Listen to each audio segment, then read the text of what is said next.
The autumn afternoon in 1895 began with laughter. Duke Herbert Caldwell ordered a servant girl to mount the wildest horse on his estate, certain she would fall, certain she would learn her place.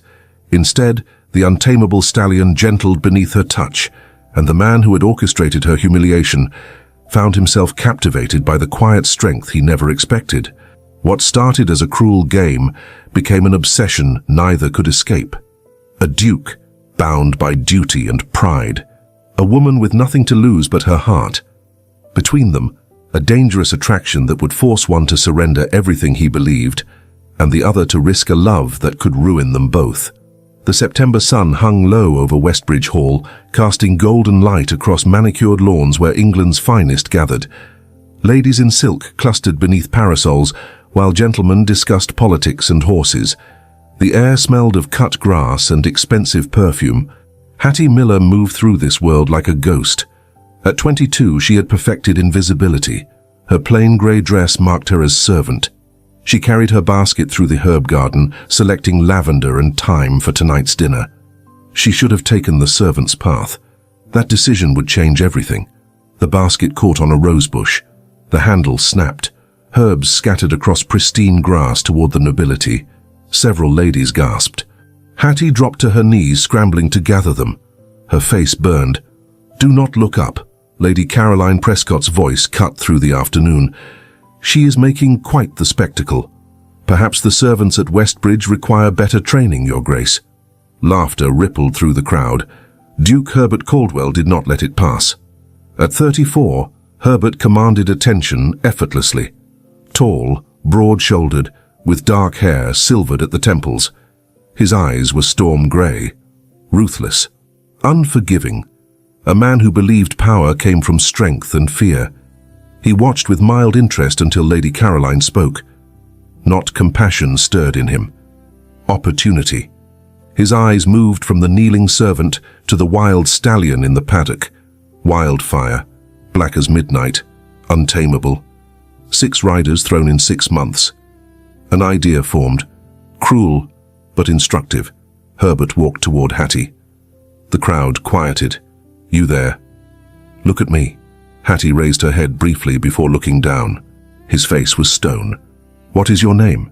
"Hattie Miller, Your Grace. How long have you served here?" 2 years, sir." "Then you understand the importance of not embarrassing your employer." "Yes, Your Grace, I apologize." "No." Herbert's lips curved without warmth. "You will demonstrate that even servants can rise to challenges when motivated." He gestured toward the paddock. "Mount that horse." Silence. Someone gasped. "Your Grace, I do not understand." "Simple. Mount Wildfire, or find employment elsewhere." "But sir, I cannot." "Cannot." Herbert raised an eyebrow. "Or will not." She looked at the crowd. Some pitied her. Others anticipated entertainment. Lady Caroline looked gleeful. "She will fall off that wild horse. Mark my words." Laughter erupted. Bets were placed.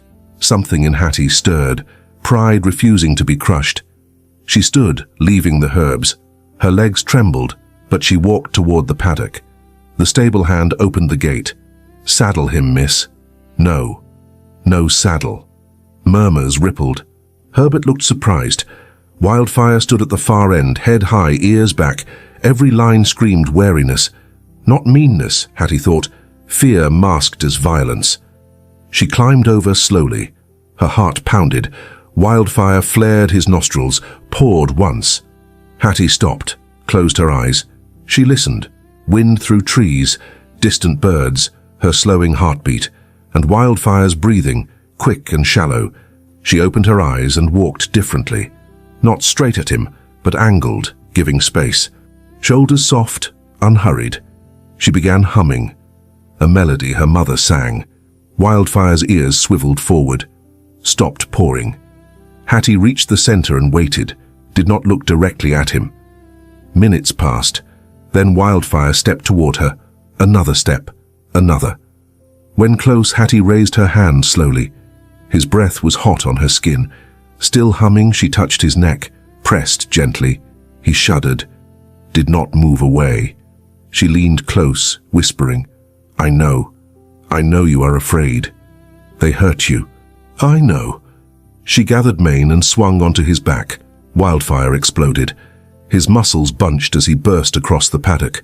Most riders would grip tight, fight for control. Hattie loosened her grip, leaned forward along his neck, made herself part of him. She kept humming. He galloped wildly, turned sharp, tried bucking. But Hattie moved with him, breathing with his rhythm.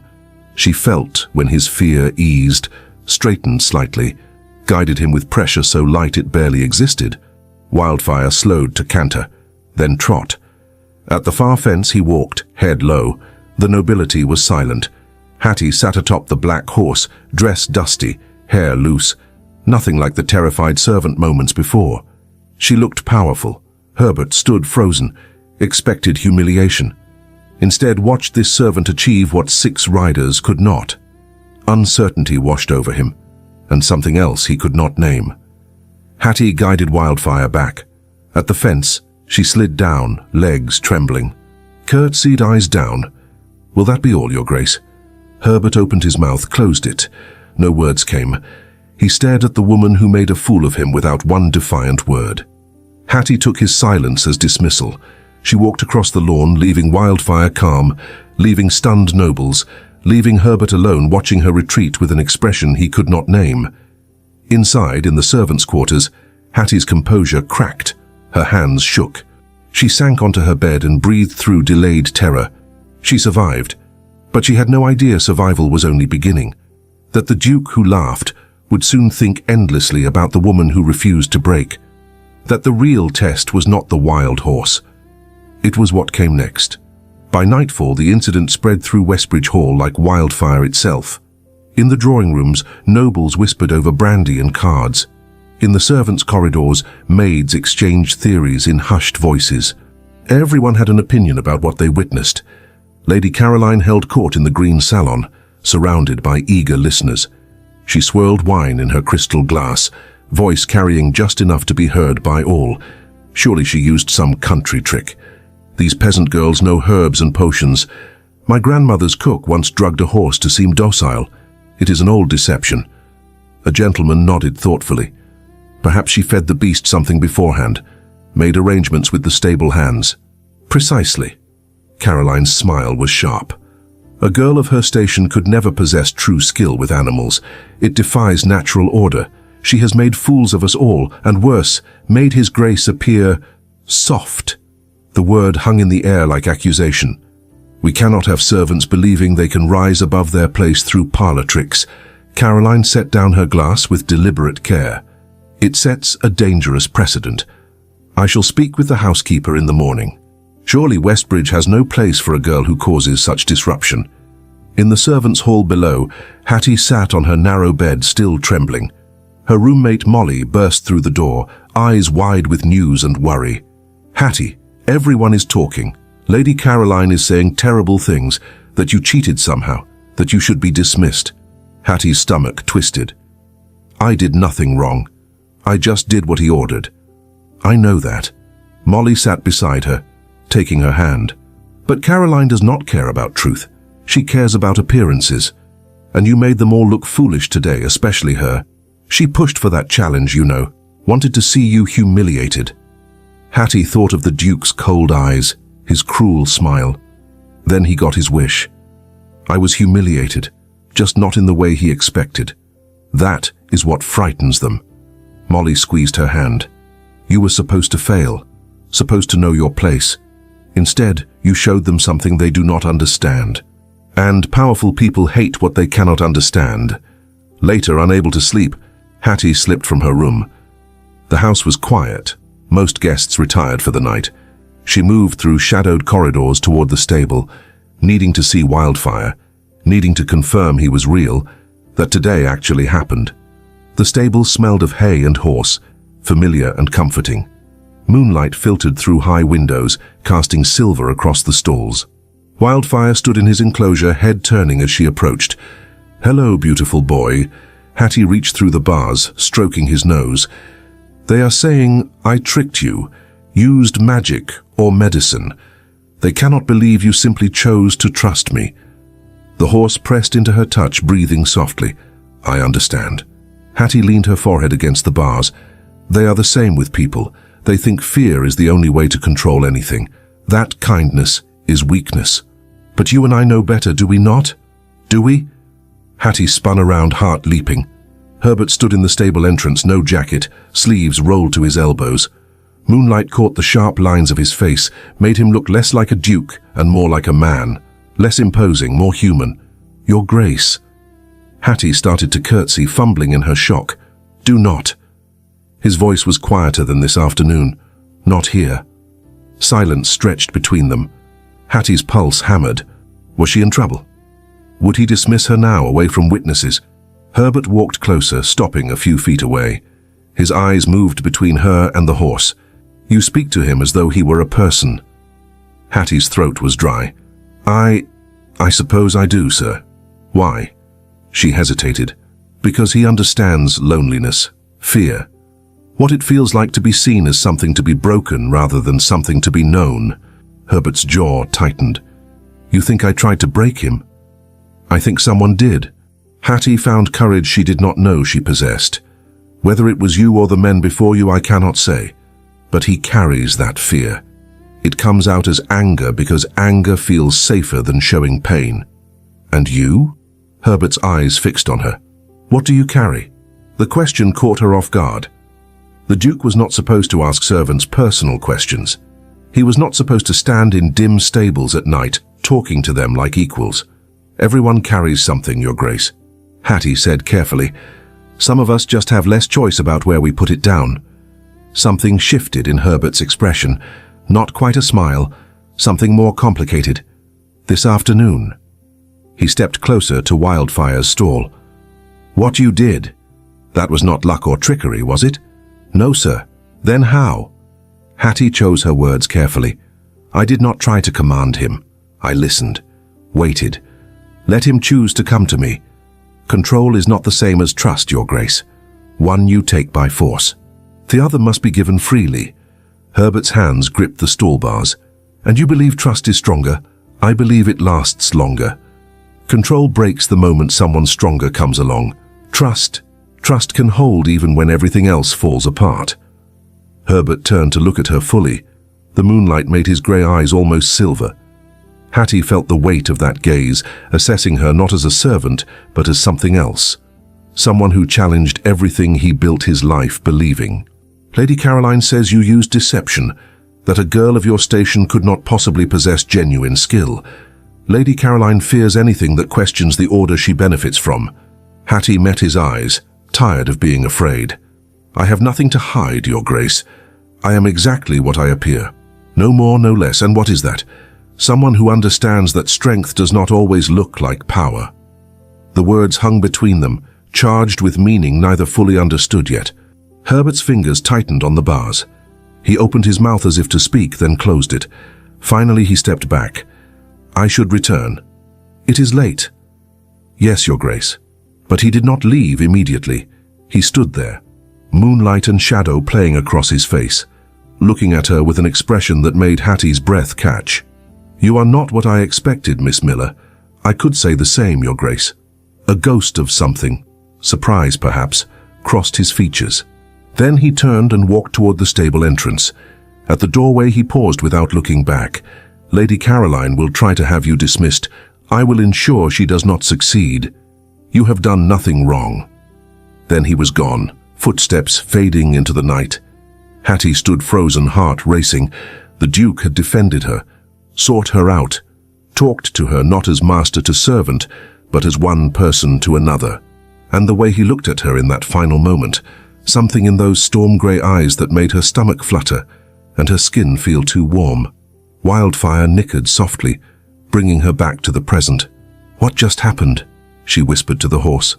What was that? But Wildfire had no answers, and Hattie was left standing in the moonlit stable, wondering why her hands still trembled, why her heart still raced, and why the memory of the Duke's gaze made something deep inside her shift and change. Everything was different now.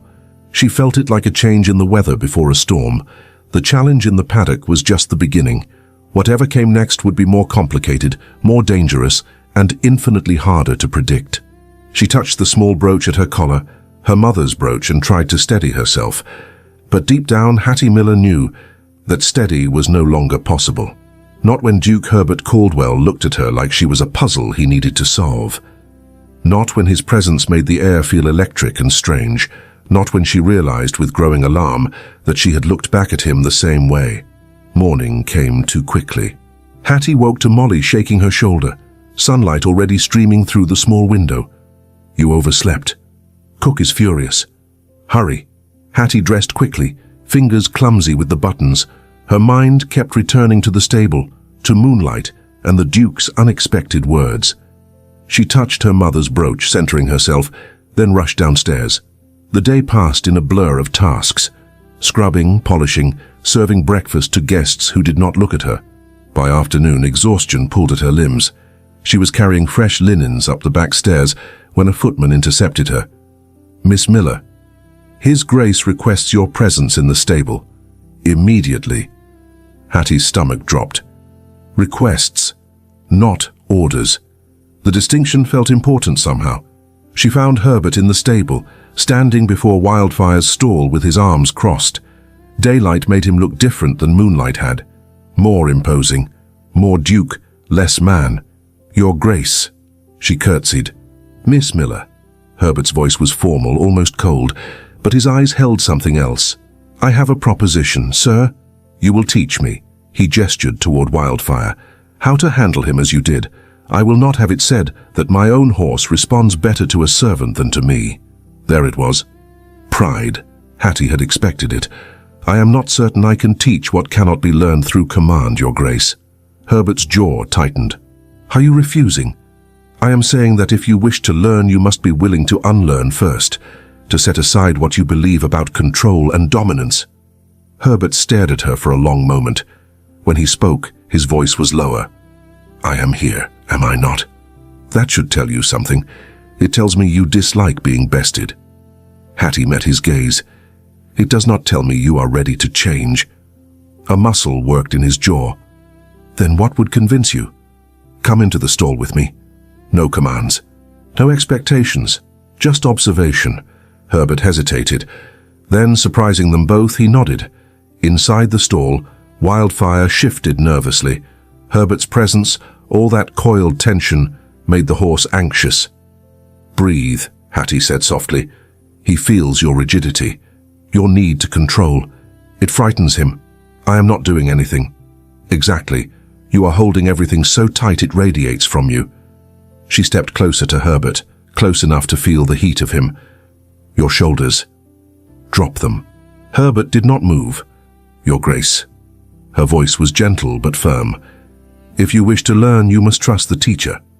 Slowly, Herbert relaxed his shoulders, marginally. But enough. Better. Now breathe, deeply. Let the air fill your chest and release it slowly. Herbert inhaled. His chest expanded beneath the fine linen of his shirt. When he exhaled, some of the tension left him. Wildfire's ears swiveled forward. "You see?" Hattie whispered. "He notices. Animals read us better than we read ourselves." They stood there, breathing in the quiet stable, dust motes dancing in shafts of sunlight. Hattie was acutely aware of Herbert beside her, the breadth of his shoulders, the faint scent of sandalwood and leather. Her heart beat faster for reasons that had nothing to do with the horse. "Now approach him, slowly. No direct eye contact. Let him see you from the side." Herbert moved forward, stiff at first, then gradually finding a smoother rhythm. Wildfire watched, but did not retreat. "Stop there," Hattie instructed. "Wait, let him come to you if he chooses." Herbert stood motionless. Hattie saw the effort it cost him, this man accustomed to taking what he wanted. Waiting went against his very nature. But he waited. After what felt like an eternity, Wildfire took one tentative step toward the Duke, then another. "Do not move." Hattie breathed. "Let him investigate you." Wildfire's nose reached toward Herbert's outstretched hand, sniffed, then gently pressed into his palm. Something shifted in Herbert's face. Wonder, perhaps, or recognition of something he had been missing all along. Good. Hattie moved closer, standing just behind Herbert. "Now stroke his neck. not to control, just to connect. Herbert's hand moved to Wildfire's neck. His touch was hesitant, unpracticed. Too firm. Softer. Hattie reached up without thinking, her hand covering Herbert's, guiding the motion. Like this. Feel the warmth. The life beneath the skin. The moment her hand touched his, electricity shot through her. Herbert went completely still. They stood frozen, her small hand over his large one, both touching Wildfire's neck, but suddenly aware only of each other. Hattie's breath caught.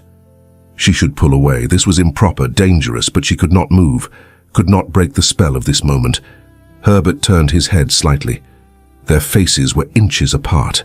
She could see the dark ring around his grey irises, the faint stubble along his jaw, the way his lips parted as if to speak but found no words. Miss Miller. His voice was rough, barely above a whisper. Your Grace. Hers was no steadier. Neither moved. The stable felt impossibly small, the air thick and charged. Hattie's pulse thundered in her ears. Herbert's eyes dropped to her mouth, then back to her eyes. The hand beneath hers tensed. Then Wildfire shifted, breaking the moment. Hattie jerked back, face burning. Herbert's hand fell to his side, fingers curling into a fist.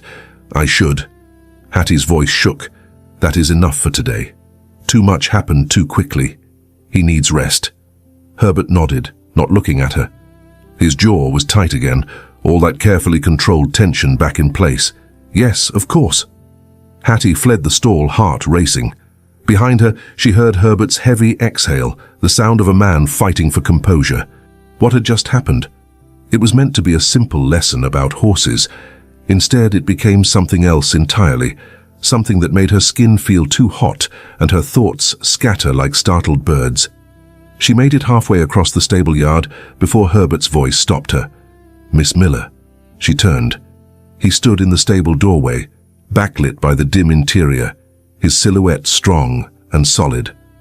Tomorrow, same time. We will continue the lessons. It was not a question, but it was not quite a command either. Something in between, an invitation wrapped in authority. Hattie nodded, not trusting her voice, and hurried away. That night she lay in bed staring at the ceiling while Molly snored softly nearby. Her hand still tingled where it had touched his. She could still feel the warmth of his skin, the strength in his fingers, the way he looked at her like she was something precious and terrifying at once. This was dangerous. He was a duke. She was a servant. The gulf between them was not just wide, it was impossible. People did not cross such boundaries. When they tried, it ended in ruin. But even knowing that, even understanding the foolishness of it, Hattie could not stop thinking about the way Herbert's breath had caught when she touched him. The way his eyes had darkened. The way for just one moment, titles and stations had seemed to disappear, leaving just a man and a woman standing too close in the golden afternoon light. Sleep did not come easily, and when it did, her dreams were filled with storm-grey eyes and the ghost of a touch that promised everything and nothing at all. In his own chambers, Herbert stood at the window overlooking the grounds. He had dismissed his valet hours ago, needing solitude. His hand still remembered the feel of hers covering it. Small, warm, certain. He was 34 years old. He had known women, beautiful women of his own class, had been pursued by ambitious mothers with eligible daughters. None of them had ever made him feel like this, off balance, hungry, awake in a way he had not been in years. This was madness. She was a servant. The scandal alone would destroy his reputation, his standing, everything he had worked to maintain. But when she touched him, when she looked at him with those clear, honest eyes, all of that seemed distant and unimportant. What mattered was the strange recognition he felt, like meeting someone who spoke a language he had forgotten he knew. Herbert pressed his forehead against the cool glass. He thought of her words about strength and control, trust and force. She challenged everything he believed, and instead of angering him, it fascinated him. He was in dangerous territory. He knew it. Yet he had already arranged for tomorrow's lesson, had already decided he would return, would stand close to her again, would find excuses to be near her. This would not end well. He knew that too. But knowing and caring, he was beginning to realize, were two very different things. Tomorrow. He would see her tomorrow. And that thought, improper and impossible as it was, made something in his chest tighten with anticipation. In separate rooms, separated by class and propriety and everything society held sacred, both Herbert and Hattie lay awake, thinking of a touch that lasted only seconds but changed everything. Neither slept well that night, and both knew, without speaking it aloud, that they were already falling into something neither could control and neither fully understood. The lessons had begun, but what they were truly learning had nothing to do with horses. The lessons continued for 3 days. Dawn and dusk, Hattie met Herbert in the stable.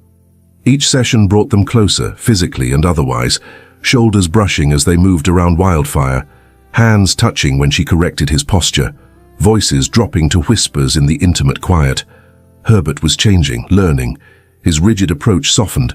Wildfire responded, growing calmer each day.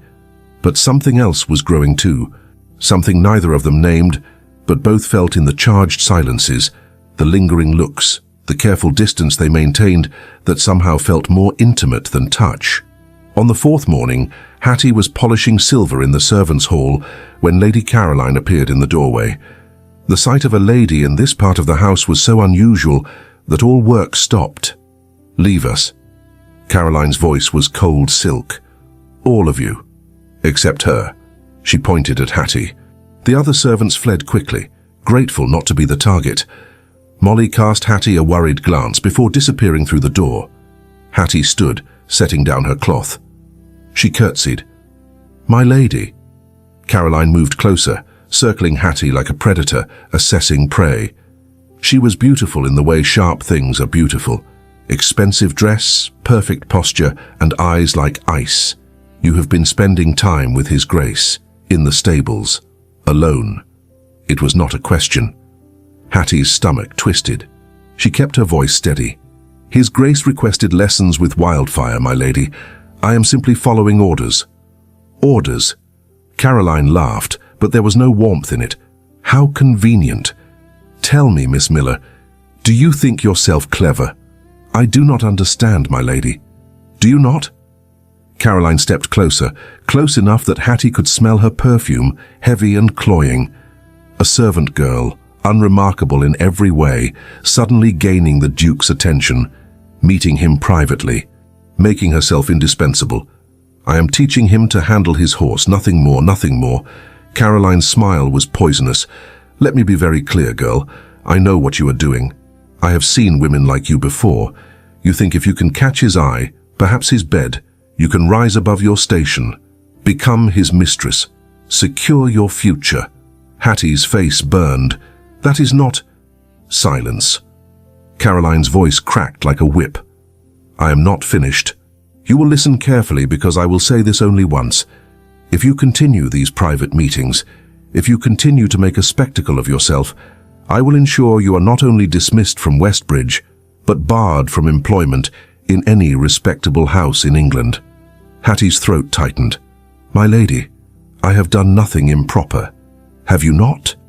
Caroline leaned in, voice dropping to a venomous whisper. "You are a servant meeting alone with a duke.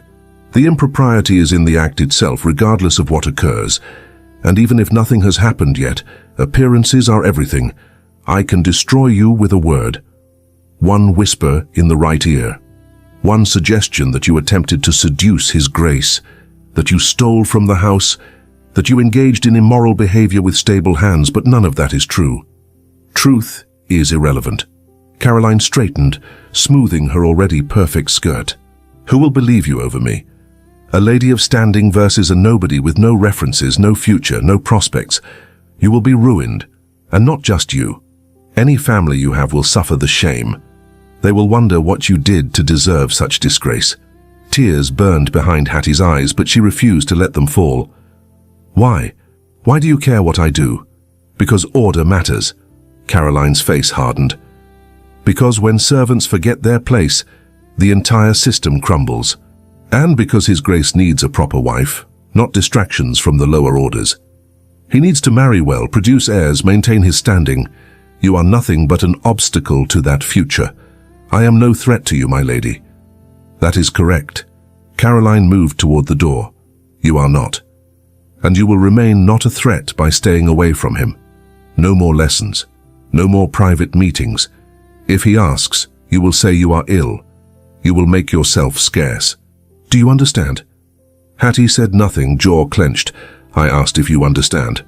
Caroline's voice turned sharp. "Yes, my lady." "Good." Caroline paused at the door. "One more thing. If you speak to His Grace about this conversation, I will know, and my response will be immediate and devastating. You will simply disappear from his life. Quietly. As servants should." Then she was gone, leaving only the scent of her perfume and the weight of her threats. Hattie sank into a chair, hands trembling. Molly crept back in moments later. "What did she say? Are you dismissed?" "Not yet." Hattie's voice was hollow. "But I will be if I continue the lessons." "Then you must tell the Duke. Surely he—" "No." Hattie cut her off. "If I tell him, Caroline will know. She will make good on her threats. I cannot risk it. I cannot risk my family's reputation, my future employment. I have nothing, Molly. One word from her and I have less than nothing. So what will you do?" Hattie touched her mother's brooch, drawing strength from it. "I will stay away, I will disappear as she commanded. It is the only safe choice." That evening, as dusk fell, Hattie remained in her room while Herbert waited in the stable. She sat on her bed, staring at the wall, imagining him there, wondering if he was angry at her absence, if he cared at all. In the stable, Herbert paced. Wildfire watched him with calm eyes, so different from the wild creature of a week ago. The horse was proof of Hattie's skill, her patience, her quiet strength. Where was she? He waited an hour past their usual time before admitting she was not coming. Irritation flared first, then concern. Was she ill? Had something happened? He should not care this much, should not feel this hollow disappointment. She was a servant. Missing one lesson should mean nothing, but it meant everything. Because somewhere in the past 4 days, her presence had become essential. Her voice, her gentle corrections, the way she looked at him like he was just a man, not a title, like he could be better than he was. Herbert left the stable, jaw tight. He would find out what kept her away. He would demand answers. But as he approached the house, he saw Lady Caroline on the terrace watching him with a satisfied smile. Something cold settled in his stomach. That smile. He knew it. The smile of someone who had moved pieces on a board, secured a victory. "What did you do?" The thought came unbidden but certain. He changed direction, seeking the housekeeper. "Where is Miss Miller? Is she unwell?" The housekeeper looked uncomfortable. "I believe she is in her quarters, Your Grace." She claimed a headache. A headache? Herbert did not believe it for a moment. "Send word I wish to speak with her." "Your Grace, it is not proper for—" "I did not ask for your opinion on propriety." "Send word." The housekeeper curtsied and hurried away. But when the message was delivered, Hattie sent back a simple response. She regrets she is too unwell to attend His Grace this evening. Herbert stood in his study, the note crumpling in his fist. Too unwell. Sudden illness after 4 days of perfect health. After Lady Caroline's satisfied expression, he was not a fool. Something had happened. Someone had frightened her into staying away, and he had a very clear idea of who. Rage, clean and bright, burned through him. Not just anger at Caroline's interference, but at himself. For not seeing the danger, for not protecting Hattie from the cruelty of his world, for allowing her to be vulnerable to threats he should have anticipated. He could demand answers, could confront Caroline directly. But that would only confirm suspicions, make Hattie's position worse. If he pushed too hard, the scandal would destroy her, regardless of innocence. So he did nothing. Stood in his study, hands clenched, hating his powerlessness. Hating that protecting her meant staying away from her. That his world, his position, the very things that gave him power, made him helpless to help the one person who had made him feel truly seen in years. In her small room, Hattie lay in the darkness, tears finally falling. She told herself this was for the best, that the distance between them was too great to bridge, that she was foolish to imagine anything else. But her heart ached with the loss of something that never quite was but might have been.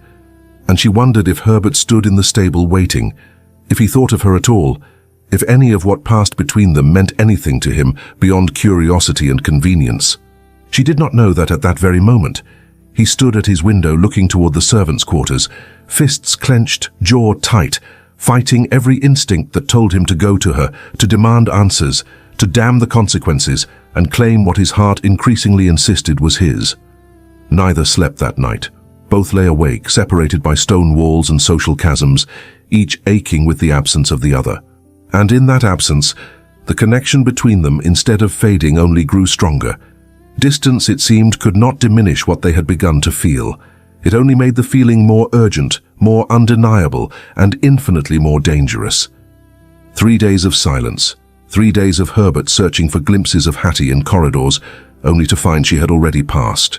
3 days of Hattie taking the longest routes, timing her tasks to avoid him. 3 days of Caroline's satisfied smiles. On the 4th morning, Herbert had enough. He found the housekeeper in the linen room.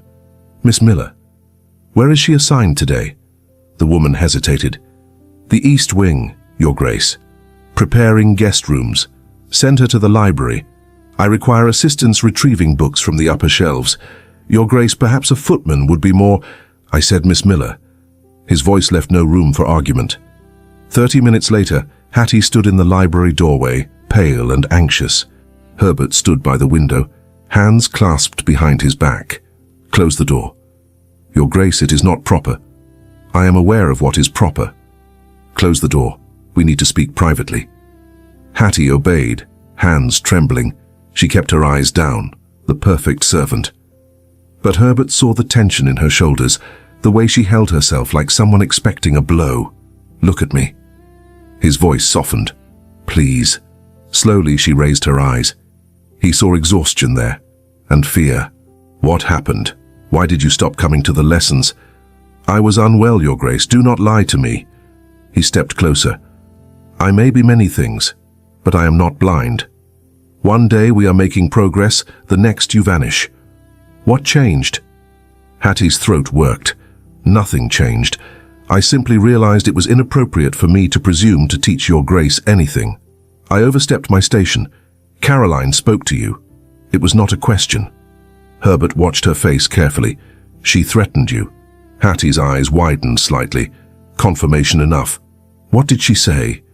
Herbert's voice hardened. "Tell me exactly what she threatened. Your Grace, I cannot—" "You can. And you will." He moved closer still, close enough to see the flecks of amber in her hazel eyes. "I am ordering you as your employer. What did Lady Caroline threaten?" Hattie's composure cracked.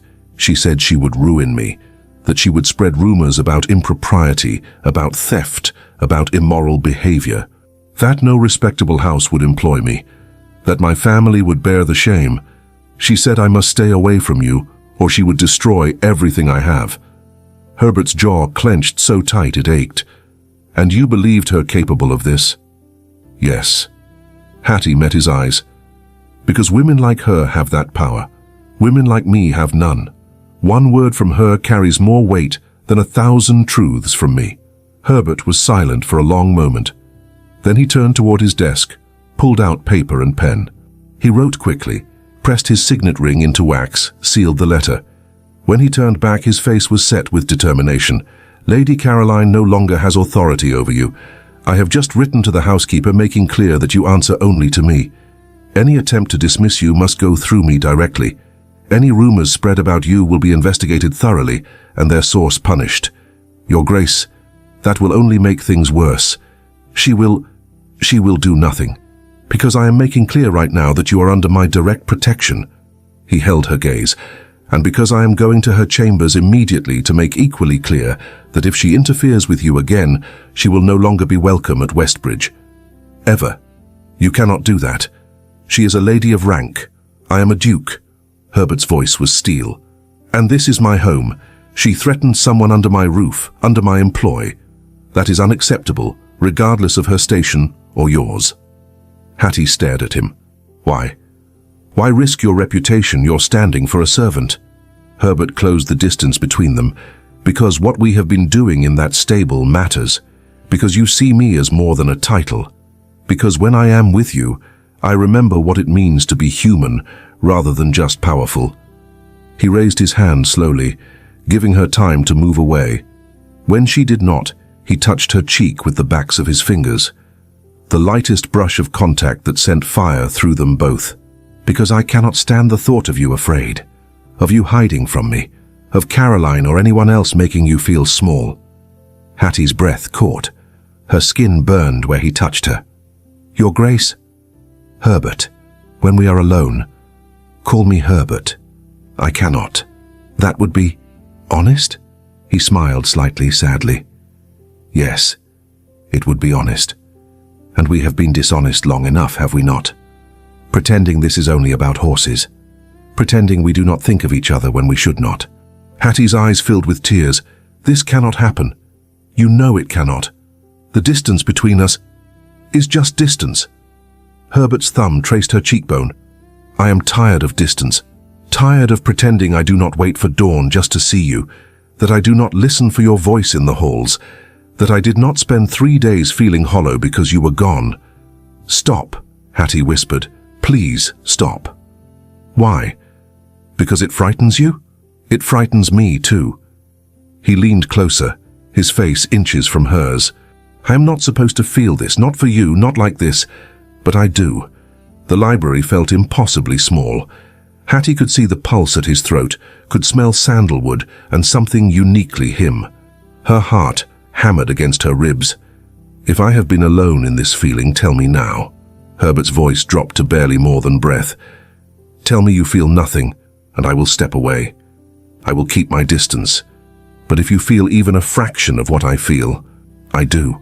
The words escaped before Hattie could stop them. God help me, I do. Something ignited in Herbert's eyes. He cupped her face with both hands, thumbs stroking her cheeks. Hattie. Her name was a prayer on his lips. This will ruin me, she whispered. Then we will both be ruined, because I cannot let you go. He lowered his head slowly, giving her every chance to pull away. Hattie knew she should, knew this was madness. But when his lips touched hers, soft and questioning, every rational thought scattered. The kiss was gentle at first, tentative, a question being asked and answered. Then Hattie's hands came up to grip his shirt, and Herbert pulled her closer, deepening the kiss with sudden hunger. Heat flooded through Hattie.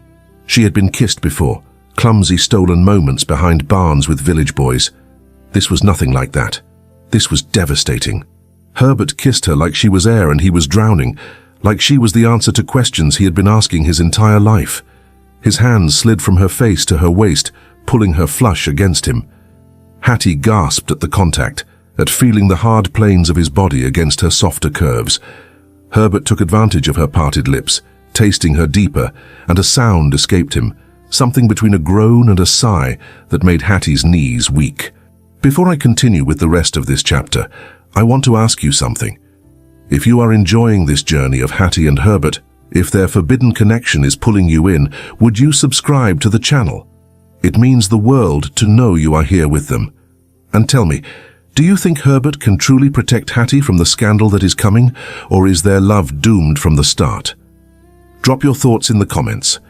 Now, back to our story. They broke apart, breathing hard. Herbert rested his forehead against hers, eyes closed, hands still gripping her waist like she might disappear. We cannot do this here, Hattie breathed. Someone could come in. I know. Herbert's voice was rough. But I am finding it very difficult to care. You must care, we both must. Hattie forced herself to step back, though it felt like tearing. This is already more risk than we should take. Herbert opened his eyes. They were dark with desire and something deeper. Come to the stable tonight. After the house sleeps, we need to talk, properly, without fear of interruption. Herbert, please. He caught her hand, brought it to his lips. I need to know you are real, that this is real. 3 days without you nearly drove me mad. Do not make me endure more. Hattie looked at their joined hands. This was insanity. Every moment with him pulled her deeper into impossible territory. But she could no more deny him than stop breathing. Tonight, she agreed quietly. But we cannot let anyone see. They will not. I will make certain of it." Hattie slipped from the library, heart racing, lips still tingling from his kiss. In the corridor, she touched her fingers to her mouth, still feeling him there, still tasting him. She was falling, had already fallen, into something that would either save her or destroy her completely. That evening, Herbert sought out Lady Caroline in the drawing room. His rage had cooled to something colder and more dangerous. "Lady Caroline, a word, in private." Caroline followed him to his study, confident as ever. But when he closed the door and turned to face her, something in his expression made her confidence waver. "You spoke to Miss Miller. You threatened her." "I merely reminded a servant of her proper place, Your Grace. You told her you would ruin her reputation and bar her from future employment if she continued assisting me with wildfire." Herbert's voice was arctic. "You overstepped, Caroline. Dramatically. I was protecting your interests." "No." Herbert cut her off. "You were protecting your own perceived interests. But hear me clearly. Miss Miller is under my direct protection. Any attempt to harm her, to spread rumors about her, or to interfere with her employment will result in your immediate expulsion from Westbridge and my formal censure. I will make clear to every household in England that you are not to be trusted." Caroline paled. "You would ruin me over a servant girl. I would ruin anyone who threatens people under my protection." His eyes were hard. "Your rank does not grant you permission to be cruel. Leave Miss Miller alone, is that understood?" Caroline's hands trembled with rage. "She is making a fool of you. Cannot you see that? The only fool I see is standing before me." Herbert moved to the door, opened it. "This conversation is over. And Caroline, if I hear you have spoken one word against Miss Miller, you will never set foot in this house again." Caroline left, spine rigid with fury. But for the first time, genuine fear flickered beneath her anger. The Duke had never spoken to her that way, never chosen anyone over his social obligations. The servant girl had gotten under his skin, and that made her more dangerous than Caroline had anticipated. She would need a new strategy, a better one, because this was far from over. As midnight approached, Herbert stood in the stable, waiting, wondering if Hattie would come, wondering what he would do if she did not. Then he heard soft footsteps, turned, and there she was, wrapped in a dark cloak, eyes wide and nervous and beautiful. "You came. I should not have. But you did." Herbert held out his hand. "That matters more than should." Hattie took his hand, and whatever came next, whatever scandal or ruin awaited them, in that moment it felt inevitable and absolutely right. The real conversation was just beginning, and neither of them was prepared for where it would lead. The stable was dark except for a single lantern. Wildfire dozed peacefully. Herbert stood waiting, tension in every line. When Hattie entered, he took both her hands. "I spoke to Caroline. She will not trouble you again. You should not have risked. Let me protect you. Let me use my power for something that matters." She looked up at him. "You are changing everything." "Good." His lips quirked. "Mine has been upside down since I watched you tame a wild horse with nothing but patience." They stood close, hands joined. "What are we doing?" Hattie whispered. "Where can this lead? I do not know. I only know I cannot stay away from you." He cupped her cheek. "When I touch you, I feel more alive than I have in years. This will end badly. Perhaps. But would you rather live safely and never know, or risk everything for something real?" Before Hattie could answer, voices carried across the yard. Both froze. "Someone is coming." The stable doors swung open. Lantern light flooded in with Lady Caroline's triumphant voice. "I tell you, I saw someone enter. A woman skulking about." Behind Caroline came 3 guests, carefully selected gossips. Herbert realized with cold fury. This was no accident. Caroline had orchestrated this perfectly. "Your Grace." Caroline's hand flew to her throat. "And Miss Miller. How extraordinary to find you both here, at midnight, alone." The guests stared. One woman gasped. Herbert stepped forward, placing himself before Hattie. "Lady Caroline, I was not aware I required permission to visit my own stables, but surely you see how this appears. A duke and a servant girl, meeting secretly. One cannot help but draw conclusions. Then one should practice restraint. Miss Miller was assisting me with wildfire, nothing more. At midnight, a gentleman spoke. Unchaperoned? Your Grace, surely you recognize the impropriety. What I recognize is interference in my private affairs. You were brought here under false pretenses to witness something deliberately manufactured. I suggest you return to the house. Caroline's laugh was brittle. I am trying to protect your reputation. This girl is clearly seducing you, manipulating you. Enough. Herbert's voice cracked like a whip. Miss Miller has done nothing but serve with honor. You have spied, threatened, and attempted to publicly humiliate us both. If anyone's character is in question, it is yours. The guests shifted uncomfortably. Hattie felt the weight of their stares, the certainty that she would be branded as a seductress regardless of truth. Perhaps His Grace is too much of a gentleman to admit he has been compromised. Caroline pressed, but we all see the truth. This girl has ensnared him. Stop! Hattie's voice cut through. Everyone turned. Caroline expected cowering. Instead, Hattie stood straighter, touching the brooch at her collar. I have done nothing wrong. Hattie's voice was steady. I have not schemed or seduced or manipulated. All I have done is treat His Grace with honesty and respect. If that is considered inappropriate, then the failing lies not with me, but with a society that values artifice over authenticity. How dare you? Caroline began. No. Hattie looked directly at her. How dare you threaten me for being kind to a horse and honest with a man?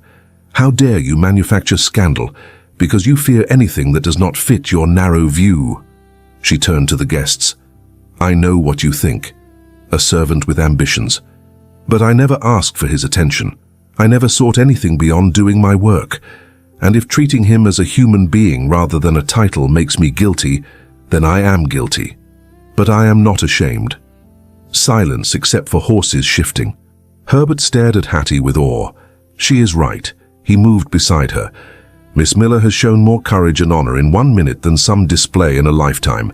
She treated me with honesty when surrounded by people who tell me only what I wish to hear. She taught me that true strength comes from earning trust, not forcing submission. And yes, I value her presence. I value her character. If that scandalizes you, leave Westbridge immediately. Your Grace. The gentleman spoke carefully. You must understand the position this puts you in. If word spreads, then let it spread. I will not apologize for recognizing worth where I find it, regardless of station. You are making a terrible mistake, Caroline hissed. She will ruin you. The only mistake I made was not recognizing your true nature sooner.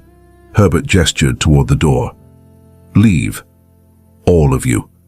The guests filed out reluctantly. Caroline was last, face twisted with fury. This is not over. You have embarrassed me. Then we have something in common. Herbert met her gaze coldly. Because you threatened someone I care about, and that will absolutely not stand. Caroline swept out, eyes promising vengeance. When the stable was empty, Hattie began trembling. I am ruined. By morning, every house will hear I tried to seduce a duke. No one will employ me. Herbert caught her shoulders. You are not ruined. You were magnificent. Tears spilled. You do not understand. For people like me, reputation is everything. Then you will stay here, under my protection. I will not allow them to drive you away. Herbert, you cannot. I can. And I will. Because what you said, the courage you showed, that is who you are. I will not let Caroline destroy you for it. Why? Why risk so much? Herbert wiped away her tears. Because somewhere between watching you gentle a wild horse and now, I stopped being able to imagine my life without you. Because you make me want to be better. Because when I look at you, I see not a servant or a scandal, but simply the most remarkable woman I have ever known. The words hung weighted with meaning. Hattie's breath caught. Herbert, Shh. He pressed his forehead to hers. We do not have to name this tonight. We just have to survive this storm together. Together. Impossible and essential at once. Herbert walked Hattie back through shadows. At the servant's entrance, he caught her hand. Be brave a little longer. This is not over yet. Hattie nodded and slipped inside. In her room, Molly waited. I heard.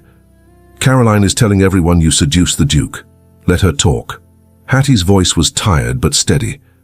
The truth is simpler and more complicated, but I will not run. Not anymore. What changed? Hattie touched her brooch. I remembered that strength does not always look like power. Sometimes it looks like standing your ground when everything wants you to flee. Sometimes it looks like choosing honesty even when lies would be safer. She climbed into bed, exhausted but strangely calm. Tomorrow would bring new challenges. But tonight, she had spoken her truth, had not cowered, and Herbert had stood beside her. Whatever came next, at least she would face it having discovered her own courage. In his chambers, Herbert watched the moon. He had crossed a line tonight, publicly defended Hattie in a way that invited scandal. There would be consequences. But as he remembered the way she stood tall, voice unwavering despite every reason to be afraid, he could not regret it. She was worth the scandal, worth the whispers, worth whatever price society demanded. He just hoped, when the full cost became clear, she would still feel the same. The battle lines were drawn, and morning would reveal just how fierce the coming war would be. The harvest ball arrived like a storm. For 3 days, Westbridge Hall transformed. Servants polished until surfaces gleamed. Flowers arrived by the carriage load. Musicians rehearsed. The kitchen worked around the clock. Hattie moved through it all in a daze. Since the stable incident, whispers followed her everywhere. The gossip had spread. Lady Caroline had ensured everyone knew, but Herbert kept his word. When the housekeeper tried reassigning Hattie to the scullery, his direct order countermanded it. His message was clear. She had his protection. 2 days before the ball, Molly burst into their room. "Hattie, the dressmaker is here." "Asking for you." "What?" She says, "His Grace commissioned a gown. For you. For the ball." The dressmaker showed Hattie the most beautiful dress she had ever seen. Deep emerald green silk that shimmered in the light. Simple but exquisite. His Grace was very specific about the color. Said it would complement your eyes perfectly. Hattie's hands trembled. "I cannot accept this. His Grace anticipated you might say that. He said to tell you that you already showed courage once. He is asking you to be brave one more time." That evening, Herbert found Hattie in the garden. "You sent me a dress." "I did. Herbert, I cannot attend as a guest. The scandal will happen whether you attend or not. The difference is whether you hide or face it directly. You are asking me to walk into a room full of people who think I am trying to seduce you. I am asking you to walk in as my invited guest, to show them that I choose you, that your worth is not determined by birth but by character. You are going to ruin yourself for me. Perhaps. Or perhaps I am finally becoming the man I was meant to be." Herbert took her hand. "The man you helped me see I could be. Why are you doing this? Because you stood in a stable and refused to be diminished. Because you taught me that strength is about connection, not control." He kissed her knuckles. "Because when I imagine the future, you are in it. And I am tired of pretending otherwise." The night of the ball arrived. Molly helped Hattie dress. "You look like a duchess already." Hattie stared at her reflection. The emerald gown transformed her. She looked like someone who belonged in ballrooms. She touched her mother's brooch, her anchor. The ballroom was full when the announcement came. Miss Hattie Miller. Conversation died. Every head turned. Hattie stood at the top of the staircase, heart hammering. Then she saw Herbert at the bottom, waiting, his eyes steady, certain, offering strength. Hattie descended slowly. Whispers erupted. She saw shock, disapproval. Lady Caroline stood near the windows, face white with rage. Herbert met her at the bottom. He bowed, then extended his hand. "Miss Miller, you look exquisite. Your Grace, you are certain about this?" "Absolutely." He led her to the center. Then, loud enough for all to hear, he spoke. "My friends, for too long I believed worth was measured by title and property. That strength meant dominance. I was wrong." He looked at Hattie. "This woman taught me that true strength is found in gentleness, that courage is standing tall when society demands you bow, that worth has nothing to do with where you were born, and everything to do with who you choose to be." Gasps rippled through the crowd. "Some of you know Miss Miller as a servant. But I know her as someone who speaks truth when surrounded by flattery, who shows kindness when everyone else shows cruelty, who demonstrated more honor in one moment than most display in a lifetime. I am honored to have her as my guest tonight, and I ask that you receive her with the respect she deserves. Silence, heavy.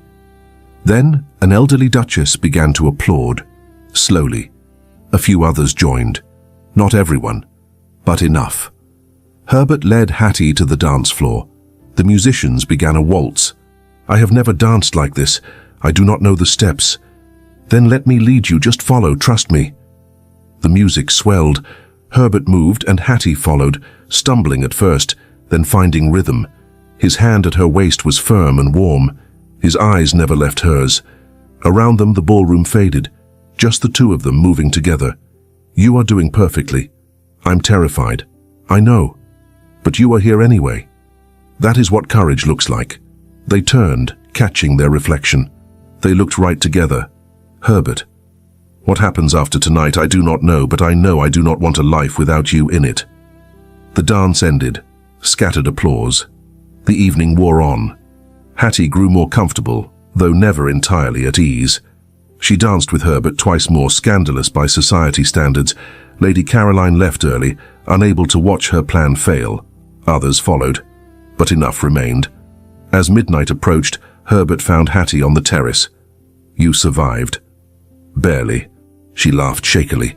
That was terrifying. You were magnificent. Herbert turned to face her. Hattie, I need to tell you something. Her heart stuttered. What? Tonight was not just about proving a point.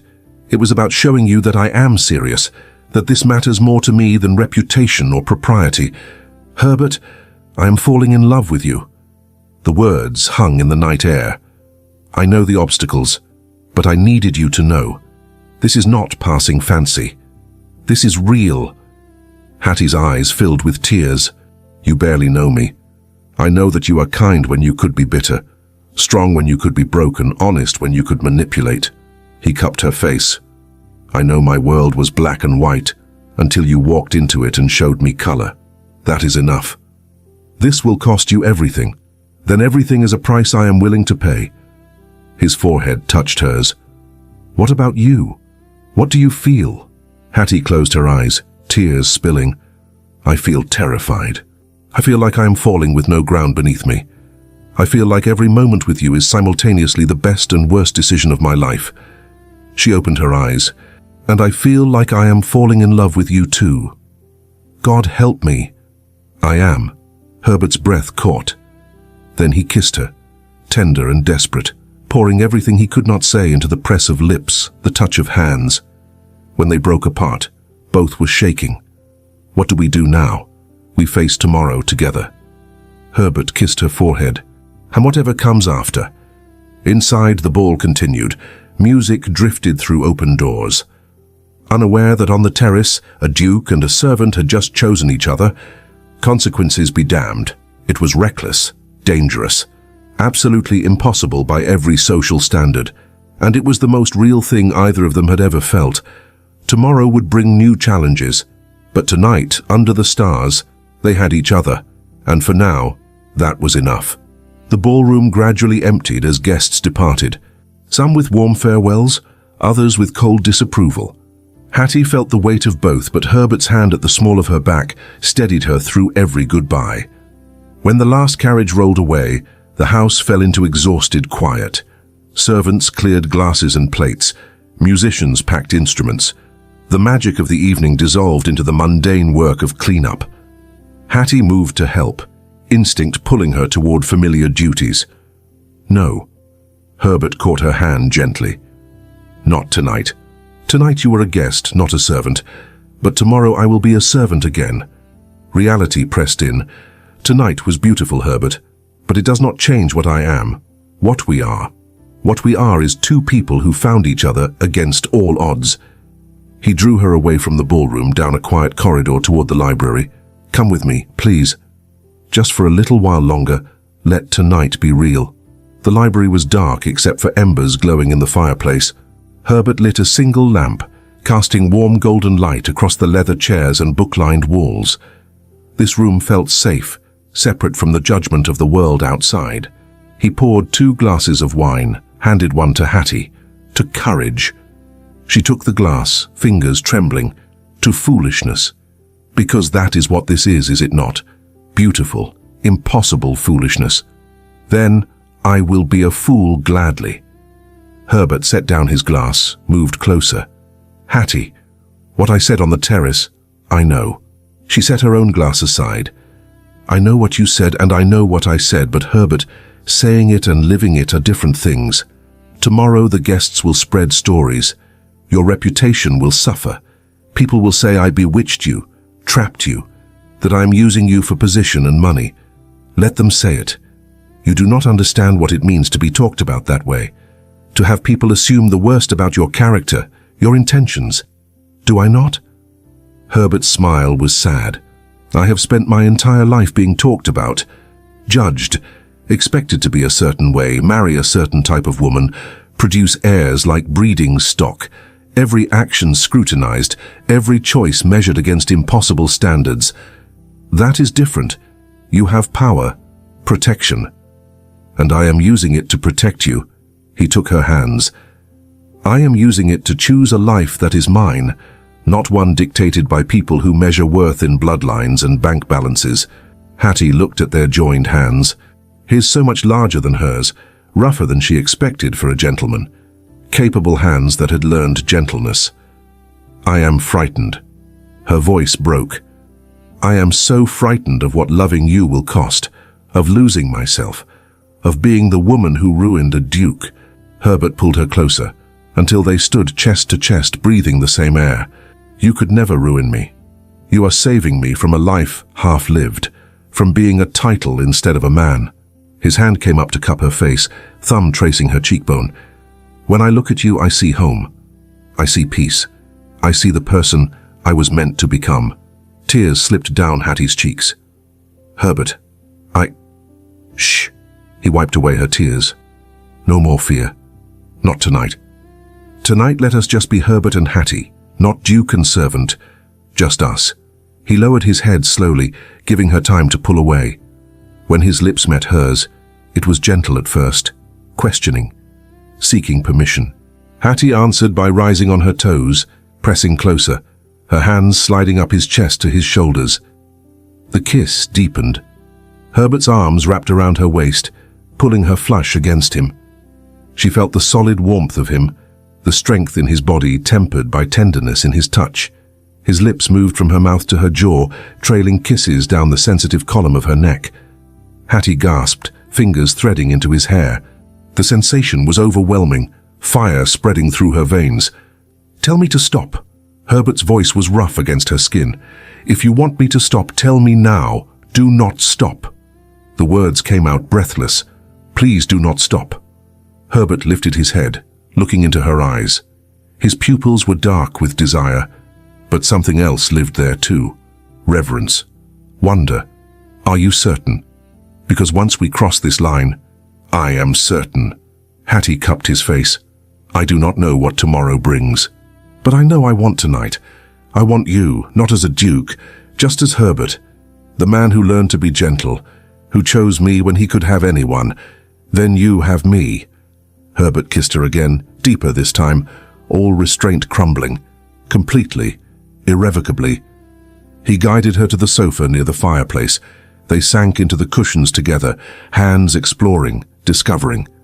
Herbert's fingers found the pins in her hair, removing them one by one until dark curls tumbled free. He buried his face in them, breathing her in. You are so beautiful. His voice was reverent. I have thought about this, about you, every night since that first evening in the stable. I thought I imagined it. Hattie's hands worked at the buttons of his waistcoat. The way you looked at me. I told myself I was seeing things that were not there. They were there. Herbert shrugged out of the waistcoat, then his jacket. I was terrified of them, but they were there. This hunger, this need. His hands found the fastenings of her dress. He moved slowly, deliberately, giving her every opportunity to change her mind. Each button undone revealed more skin, and Herbert kissed each new inch as it appeared. Hattie trembled beneath his attention, overwhelmed by sensation, by the careful worship in his touch. "You are shaking." He paused. "Are you cold?" "No." She pulled him back to her. "I am nervous. I have never... That is, I am not. I know." Herbert's eyes were soft. "Neither am I. Not like this. Not with someone who matters." He kissed her slowly, thoroughly, until the nervousness eased into anticipation. His hands slid the dress from her shoulders, revealing the simple chemise beneath. No fancy undergarments like the ladies wore, just plain cotton that suddenly felt inadequate. Herbert seemed to read her thoughts. "You are perfect, exactly as you are." His shirt joined the pile of discarded clothing. Hattie's breath caught at the sight of him, all lean muscle and warm skin. She placed her palm flat against his chest, feeling his heartbeat racing as fast as hers. They came together again, skin against skin, and the world narrowed to just this. His mouth on hers, then trailing down her throat to her collarbone, her hands exploring the planes of his back, the firelight playing across their bodies as they learned each other in whispers and touches and sighs. Herbert took his time, refusing to rush despite the desire clearly coiling through him. He touched her like she was precious, irreplaceable. His fingers traced patterns on her skin that made her gasp and arch into him. His mouth followed the path of his hands, discovering what made her breath catch, what made her say his name in that breathless way that drove him wild. When they finally joined, it was with tangled breaths and clasped hands. Hattie felt a moment of discomfort that Herbert soothed with stillness and soft words and kisses that made her forget everything but the feeling of being completely connected to him. They moved together slowly at first, finding rhythm, learning what pleased. Herbert's forehead pressed to hers, their eyes locked, seeing each other fully. No masks, no pretense, just truth between them, raw and vulnerable and beautiful. "I love you." Herbert breathed the words between kisses. "I love you. I love you." Hattie could not speak past the emotion choking her, but she showed him with her body, with the way she held him, with the tears that slipped down her temples. When pleasure crested, it swept through them both, and Herbert caught her cry with his mouth, swallowing the sound as they shattered and remade themselves in each other's arms. After, they lay tangled together on the sofa, Herbert's shirt covering them both. Hattie's head rested on his chest, listening to his heartbeat slow. His fingers traced idle patterns on her bare shoulder. "I should regret this." Hattie's voice was quiet. "But I do not." "Good." Herbert kissed the top of her head. "Because I certainly do not." "What happens now?" "Now we face whatever comes together." He tilted her face up to his. "I meant what I said. I love you, Hattie Miller, and I intend to find a way to make this work. Consequences be damned. They do not allow dukes to marry servants. Then perhaps I need to change the rules." Herbert's jaw was set with determination. Or break them entirely. They stayed there until the fire burned to embers and the lamp guttered low. Then Herbert insisted on walking Hattie back to the servants' quarters, propriety finally asserting itself despite everything already shared. At the door to her room he kissed her once more. Soft, promising. "Sleep well." Hattie touched his face. "You too." She slipped inside, closing the door between them. Molly was asleep, snoring softly. Hattie undressed quietly, putting away the beautiful green dress and climbed into her narrow bed. Her body still hummed with the memory of his touch. Her heart still raced with the enormity of what they had done. She had given herself to him completely, knowing it changed everything, knowing there was no going back. But lying there in the darkness, she felt no regret, only certainty that whatever tomorrow brought, tonight had been worth it. That loving Herbert Caldwell, impossible as it was, felt like the truest thing she had ever done. In his chambers, Herbert stood at the window, unable to sleep. His body still remembered the feel of her, the taste of her skin, the sounds she made when he touched her just right. But more than physical memory, his heart held something new, hope. That love could transcend station, that two people from different worlds could find a way to build something real. He did not know how yet, did not have answers to the 100 obstacles that stood between them, but he knew with absolute certainty that he would find a way. Because losing Hattie now, after tonight, after everything, was simply not an option he would accept. Tomorrow would bring challenges, but tonight had brought something rarer: truth, connection, love given and received without reservation. And that, Herbert thought as dawn began to break, was worth fighting for. Morning came too quickly. Hattie woke to Molly shaking her shoulder urgently. "Hattie, wake up. Something is happening. The house is in chaos." Hattie sat up, disoriented. "What do you mean?" "Guests are arriving. Unexpected ones. And His Grace has called for a gathering in the main hall. Everyone, servants, guests, everyone." Hattie's stomach twisted. She dressed quickly, her body still tender from the night before, marked by Herbert's touch in ways only she could feel. She pinned on her mother's brooch with trembling fingers. Whatever was coming, she would need its strength. The main hall was already crowded when Hattie arrived. Servants lined the walls, whispering anxiously. The remaining guests from the ball clustered in confused groups. More carriages were arriving outside, drawn by urgent messages sent at dawn. Then Herbert entered. He wore formal attire, every inch the Duke. But when his eyes found Hattie across the room, they softened. That look said everything. Last night was real. What they shared mattered. He moved to the center of the hall, commanding instant silence. "Thank you for gathering on such short notice. I have an announcement that could not wait." Murmurs rippled through the crowd. Hattie's heart hammered. What was he doing? "For too long I have lived according to expectations set by others. I married duty over desire, maintained appearances over authenticity, valued tradition over truth." His voice carried clearly. "But recent events have shown me the emptiness of such a life, and one person in particular has taught me what truly matters." He turned, extending his hand toward Hattie. "Miss Miller, please join me." Hattie froze. Every eye turned to her. She saw shock, disapproval, curiosity, felt the weight of judgment pressing down. Her feet would not move. "Please." Herbert's voice was gentle but firm. "I need you here beside me." Somehow, Hattie made her legs work. She crossed the hall, acutely aware of her plain servant's dress among all the finery. When she reached Herbert, his hand closed around hers, warm and steady. "Many of you know Miss Miller as a servant in this house." Herbert addressed the crowd. "But I know her as the woman who taught me that true nobility has nothing to do with birth. That courage is not found in dominance, but in gentleness. That strength means listening, not commanding. Your Grace." An older gentleman stepped forward.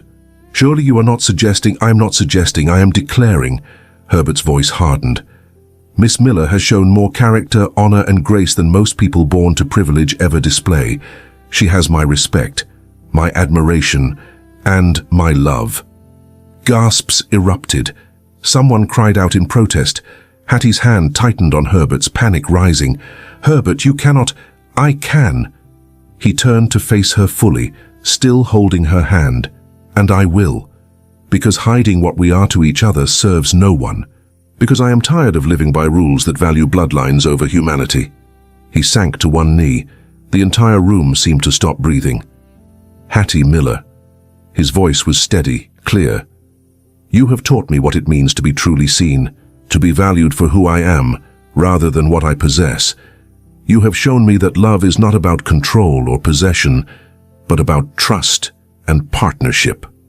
"Herbert." Tears spilled down Hattie's cheeks. "Stand up, please." "Not until you answer me." He pulled a ring from his pocket. Simple compared to the jewels most ladies wore, but beautiful in its elegance. A single emerald surrounded by small diamonds. "Will you marry me? Will you be my wife, my partner, my equal in all things that matter?" Silence. Complete and absolute. Hattie stared at him. This man kneeling before her in front of everyone who mattered in his world.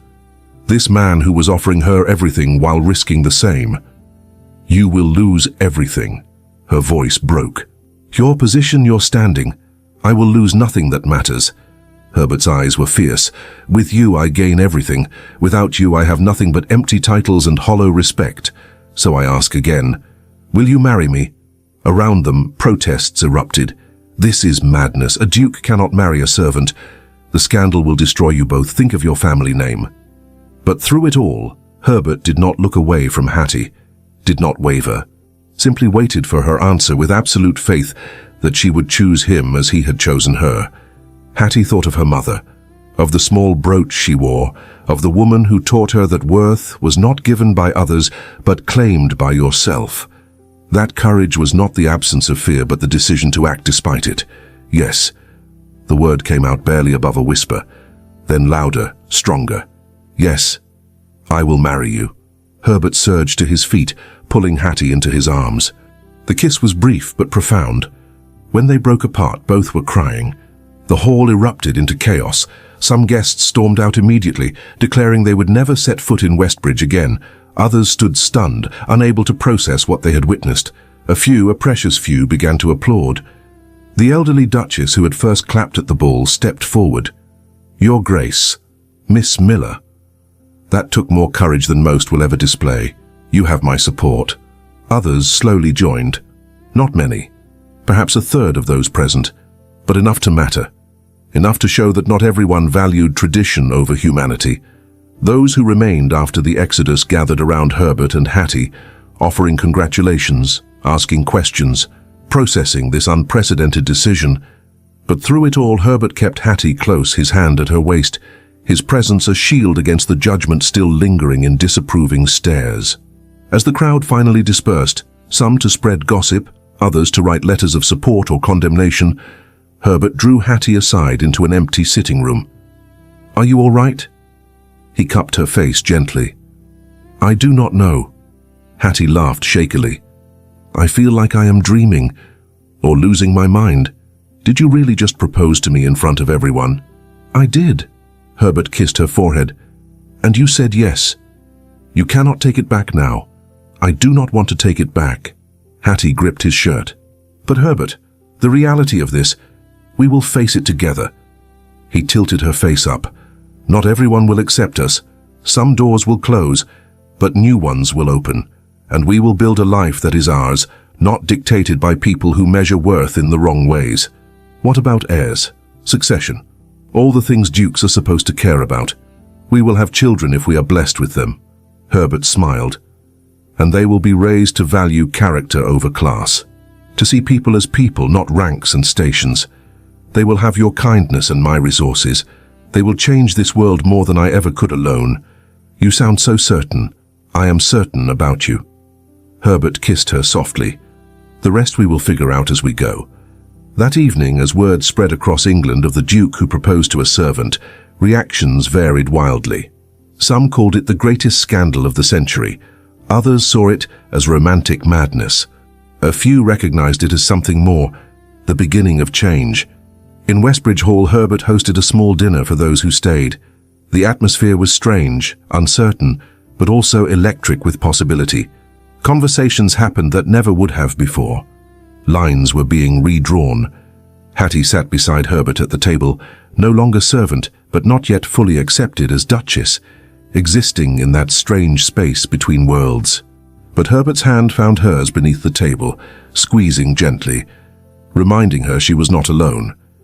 After dinner, they walked the grounds together. The autumn air was crisp, stars brilliant overhead. "Regrets yet?" Herbert asked. "Hundreds." Hattie laughed. "And none at all somehow." "That seems about right." He pulled her close. "This will not be easy. You know that." "I know, but easy is not the same as right." "No." Herbert kissed the top of her head. "It is not." They stood there in the darkness, holding each other, knowing that tomorrow would bring new battles. Letters of outrage, social censure, families choosing sides. Some of Herbert's peers would cut him entirely. Hattie would face cruelty from those who saw her as an opportunist. But they would face it together. Two people from different worlds who found something rare enough to fight for. Love that transcended station. Connection that mattered more than propriety. The future was uncertain. The path ahead rough and unmarked. But as they stood beneath the stars, arms around each other, both felt something unexpected. Hope. That change was possible. That love could win. That two people brave enough to choose each other could begin to reshape a world that desperately needed reshaping. It would not be easy, but perhaps, they thought, The best things never were. Tomorrow would bring its challenges. But tonight, engaged and committed and absolutely certain despite every obstacle, they had each other. And that was everything.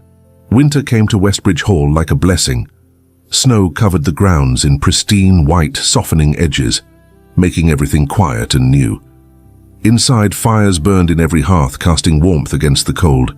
6 months had passed since the proposal that shocked England. 6 months of adjustment, challenge, and unexpected grace. Hattie stood in the portrait gallery, one hand resting on the gentle swell of her belly.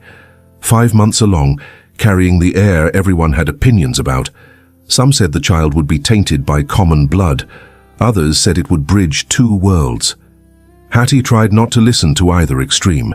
She studied the new portrait hanging prominently on the wall. The artist had captured something true. Herbert stood tall, but not rigid, one hand resting on Wildfire's neck. The horse was calm, alert, trusting. And beside them both, Hattie in her emerald dress, one hand touching the horse, the other held by Herbert. Equal. Partners. The Duke's eyes in the portrait were different from older paintings, softer, more human. The artist had seen the change in him and immortalized it. Beautiful, is it not? Hattie turned. Herbert approached, snow still dusting his shoulders from riding the estate with the land steward. He had been visiting tenants, listening to concerns, implementing changes, becoming the kind of Duke who led through service rather than dominance. It is strange seeing myself on these walls. Hattie touched her brooch, still pinned at her collar even now, among all these noble faces. Your face belongs here more than most. Herbert wrapped his arms around her from behind, hands covering hers on her belly. You have more nobility in your smallest gesture than generations of title holders combined. You are biased, completely. He kissed her temple. How are you feeling? Is the baby active today? Like he is training for battle? Hattie laughed softly. Or she is. We shall see. Either way, they will be extraordinary. Herbert turned her to face him. They will have your strength and courage. They will know that worth is earned, not inherited. And they will have your resources and position to actually change things. Precisely. Herbert's smile was warm. Together we will raise someone who understands both worlds, who can move between them with grace. The past months had not been easy. Many of Herbert's peers had cut him socially. Invitations stopped. Some families forbade their members from visiting Westbridge. The scandal was immense, talked about in every drawing room across England. But other things happened too. Unexpected alliances formed. Progressive thinkers reached out, seeing in Herbert's choice a harbinger of necessary change.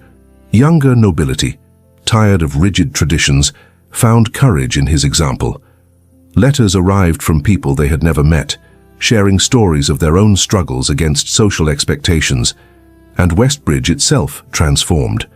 Herbert implemented reforms, better wages for servants, regular days off, education opportunities for staff children. The boundaries between upstairs and downstairs, while still existing, became less impermeable. Respect flowed both directions. Some servants left, unable to adjust to a duchess who had scrubbed floors beside them, but most stayed, finding dignity in the new order. Molly became Hattie's lady's maid and closest confidant. The stablemaster took pride in Wildfire's transformation, now the calmest horse on the estate. Come. Herbert took Hattie's hand. I want to show you something. He led her through the house to his study.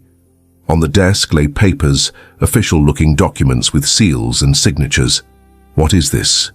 Plans. Herbert's eyes gleamed with excitement. For a school.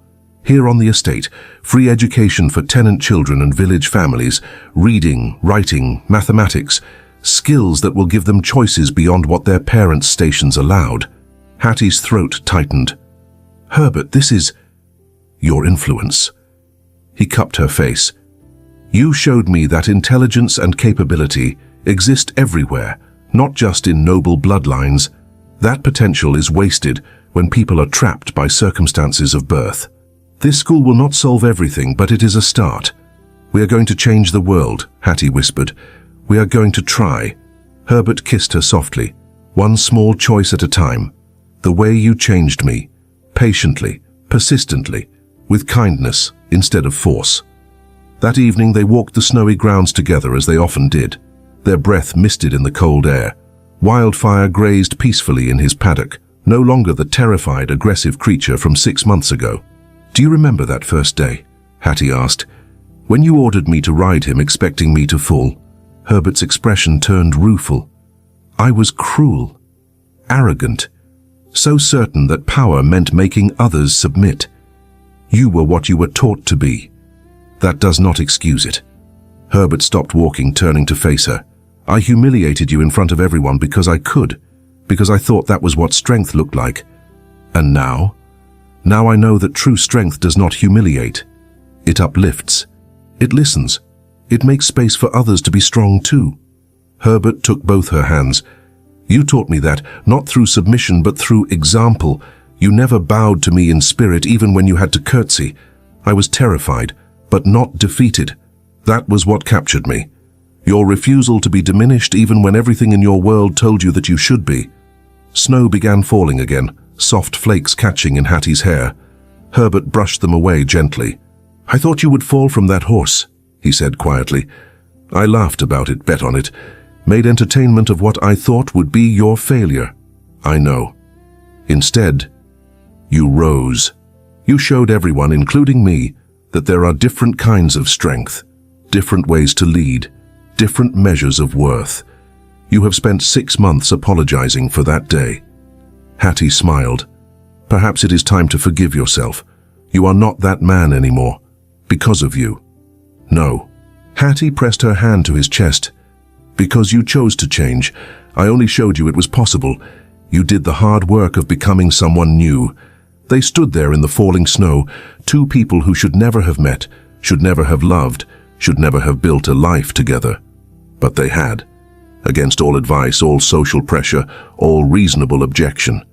And they were happy, not perfectly, not without struggle, but genuinely, deeply happy. Inside, they sat by the fire in their private sitting room.